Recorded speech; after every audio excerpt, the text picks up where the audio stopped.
तो मतलब deal done? Done Abbas साहब, तुमने मुझे इतने बरसों बाद अदनान की खुशी के लिए यहाँ बुलाया है।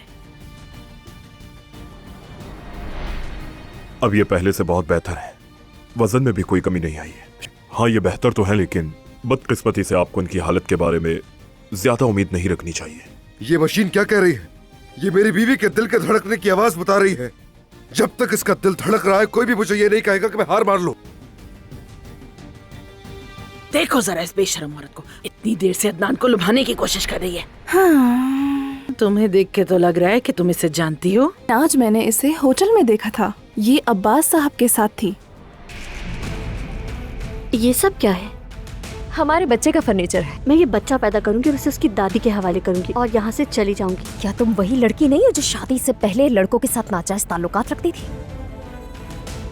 मार डालूंगी तुम्हें। अगर तुमने अपनी ये नजरें मेरे शौहर पर से नहीं हटाई तो मैं तुम्हें मार दूंगी। जाओ अपना झूठ किसी और को सुनाओ, अपना ये जाली टेस्ट भी लेकर जाओ।